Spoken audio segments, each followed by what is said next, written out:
Hatshepsut ruled Egypt for 21 years as its most prosperous pharaoh.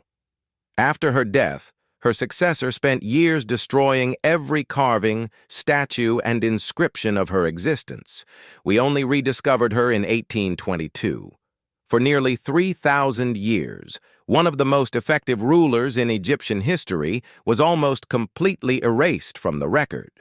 Her name was chiseled off monuments across the kingdom. Hundreds of her statues were smashed into fragments and buried in pits. The official Egyptian king list, the formal record of who had ruled and when, listed her successor as the pharaoh who came directly after his father, with no one in between. She had been written out of history entirely, and for nearly 3 millennia, it worked. Generations of scholars studied Egypt's new kingdom without ever suspecting a woman had run it prosperously for 2 full decades, until a pit of broken statues and a decoded stone finally proved otherwise.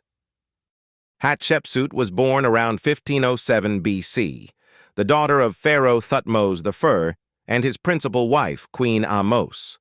Thutmose I was one of Egypt's most powerful early New Kingdom rulers, having pushed Egypt's borders deep into Nubia and the Levant. Hatshepsut married her own half-brother, Thutmose II, as Egyptian royal custom required to keep the bloodline pure. When Thutmose II died young after a brief and largely uneventful reign, his heir was a young boy, Thutmose III, born to a secondary, lower-status wife named Isis. Hatshepsut, as the senior royal widow, was named regent for the child.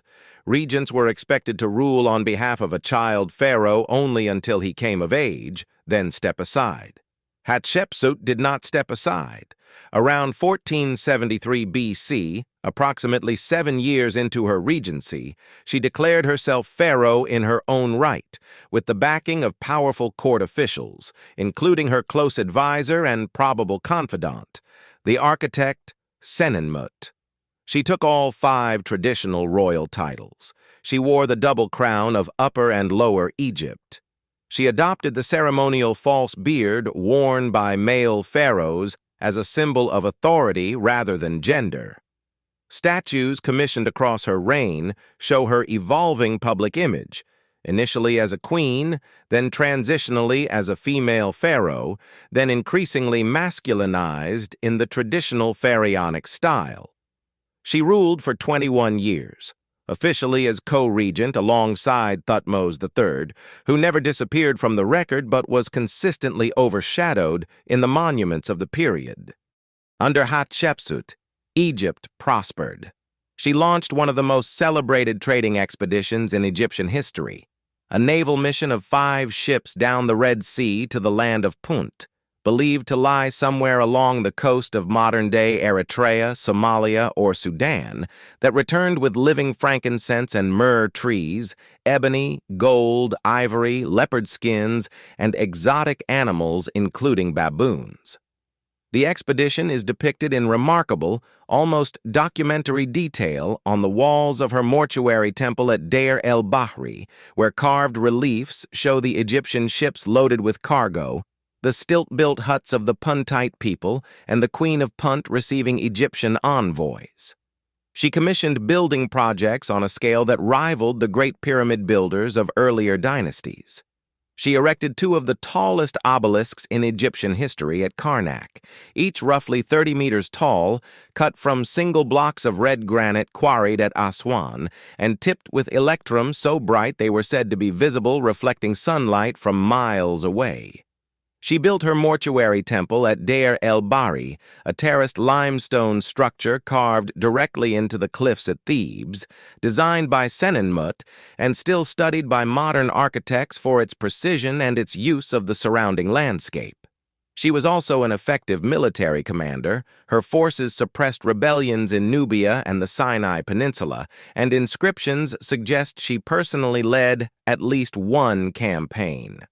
When she died in approximately 1458 BC at around age 50, Egypt was wealthy, stable, and at peace.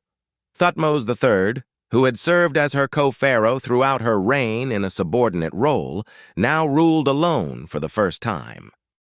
Approximately 20 years after Hatshepsut's death, Thutmose III began systematically destroying her legacy, late enough in his own long reign that historians no longer believe it was driven by simple personal resentment. Her name was chiseled from every monument on which it appeared and replaced with the names of Thutmose I, Thutmose VI, or Thutmose III himself. Her statues, several hundred of them by some counts, were smashed, defaced, and buried in pits near Deir el-Bahri. Her sphinxes had their faces hacked off. The two great obelisks she had built at Karnak were not destroyed outright. They were too massive and too structurally integrated into the temple complex to remove. But they were walled up behind stone casings so that her inscriptions could not be seen or read. The official king list of Egyptian rulers, later copied onto temple walls and papyri used for centuries afterward, was rewritten to erase the gap she had occupied. In the documents that survived into later periods, Thutmose II's reign was followed immediately by Thutmose III's, with 21 years and an entire pharaoh simply removed from the count. Historians have debated for decades exactly why this was done. The old theory, that Thutmose III acted purely out of long-delayed personal revenge against a woman who had denied him the throne in his youth, has been largely revised by modern Egyptologists. The destruction appears to have begun late in his reign, coinciding with his preparations to establish his own son, Amenhotep II, as an untroubled successor. The pattern strongly suggests a political motivation, permanently restoring the legitimate male succession line and preventing any future female claimant from citing her as precedent. Whatever the true reason, it worked. She vanished from the official record for roughly 3,000 years. The rediscovery began in 1822, when the French scholar Jean-François Champollion decoded the Rosetta Stone and finally opened Egyptian hieroglyphics to modern readers for the first time in over 1,000 years. As 19th-century scholars began systematically reading the inscriptions on Egyptian monuments, they encountered a genuine puzzle. A pharaoh whose formal titles were unambiguously male, but whose grammatical descriptions repeatedly used female verb forms and pronouns, a contradiction that made no sense within the accepted framework of Egyptian dynastic history. In 1842, the Prussian Egyptologist Carl Richard Lepsius identified the Deir el-Bahri temple complex as historically significant, though its true builder remained a mystery to him. Decades later, systematic excavations conducted in the 1920s by Herbert Winlock of New York's Metropolitan Museum of Art uncovered a deep pit near the temple containing thousands upon thousands of fragments of smashed statuary. Painstakingly reassembled over years of museum work, the fragments revealed a figure carved in full pharaonic regalia, crown, beard, crossed arms holding the crook and flail. A woman. By the mid-20th century, the full picture had emerged among Egyptologists.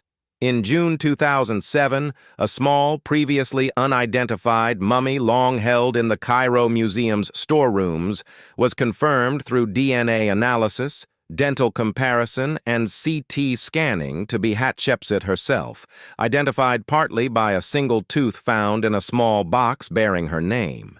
She is now considered one of the most accomplished and prosperous rulers in the whole of Egyptian history. Her mortuary temple at Deir el-Bahri is among the most visited archaeological sites in the world, drawing millions of tourists annually to stand beneath the terraces she designed. She ruled Egypt for 21 years. She built monuments that are still standing 35 centuries later. She ran trading expeditions to places Egyptian ships had rarely, if ever, reached before. She maintained peace, expanded the treasury, and personally commanded troops when needed. And then, a generation after her death, someone spent years trying to make it look as though she had never existed at all. The most successful pharaoh in history was erased from all records. It took 3,000 years, a decoded stone, a buried pit full of broken statues, and a single tooth in a small wooden box to prove she was real. She was real. She built an empire's worth of stone and gold and sent it back through history in pieces, and even the most determined erasure a pharaoh could order couldn't quite finish the job. Subscribe if you want more. See you in the next one.